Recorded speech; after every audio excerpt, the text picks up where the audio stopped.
Biz chet qishloqlardan birida istiqomat qilamiz. Tog' yon bag'rida yashaganimiz uchun odamlarning uylari bir-biriga yaqin emas, aksincha uzoqroq, lekin qulay va tekis joyga qurilgan. Albatta buning yaxshi tomonidan ko'ra yomoni ko'proq. Sababi bizdek bag'ri keng, mehmondo'st xalqqa qo'shnining uzoqligi sira to'g'ri kelmaydi. Axir bir-biringizni ko'rib, guringlashib turganga nima yetsin? Shunday bo'lsa ham biz qo'shnilarnikiga tez-tez chiqib, hol ahvol so'rab turamiz. Baribir bu devor darmiyon qo'shni kabi bo'lmaydi. O'sha yili ayni mana shunday bahor kunlari edi. Tong qorong'usida qo'ylarni boqish uchun haydab ketayotgandim. Qarasam, qo'shni hovlida g'ala-g'ovur. O'sha paytlarda yoshligim uchun "Ha, tinchlikmi?" deb baqirgani uyaldim. Lekin uyga qaytishim bilan bu haqda otamga aytdim. "Men chiqib kelay bo'lmasa", dedi otam eshitishi bilan joydan irg'ib turar ekan. "Tinchlik bo'lsin ish qilib. Buncha qolib ketdingiz, tinchlikmikan?" deb so'radi onam otam qaytib kelgach.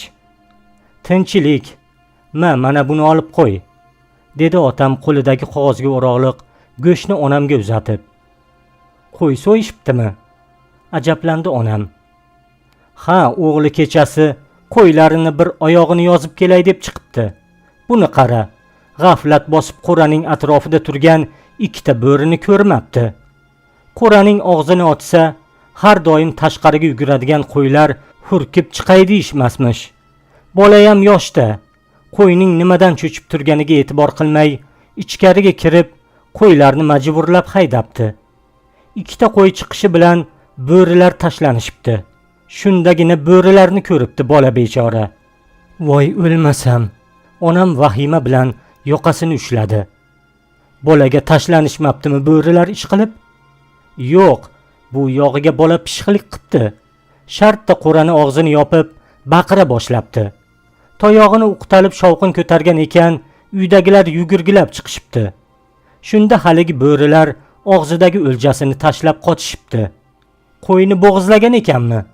so'radi akam. "Ha, ikkita bo'ri bitta qo'yga tashlangan ekan. Biri bo'g'zidan, ikkinchisi dumbasidan olgan ekan. G'ajib tashlashga ulgurishmabdi", dedi qo'shni. "Balki tuzatsa bo'lar deb tonggacha qarashibdi. Lekin bo'g'zidan qon ketish to'xtamabdi. Keyin harom o'lib qolmasin deb o'zlari so'yib yuborishibdi. Jonivorni ichidan qo'zichoq chiqibdi. Ha demay tug'adigan ekan. Xayriyat kuyib qolishmabdi-ku. Asosiysi o'g'liga hech narsa qilmabdi", xotirjam tortdi onam. "Qaytanga Abil boboni dimog'i choq", dedi otam bizni hayron qoldirib. "Tavba, esini yeganmi shu chol? Bitta qo'ydan ajrab yana xursandmi?" gap qo'shdi katta opam.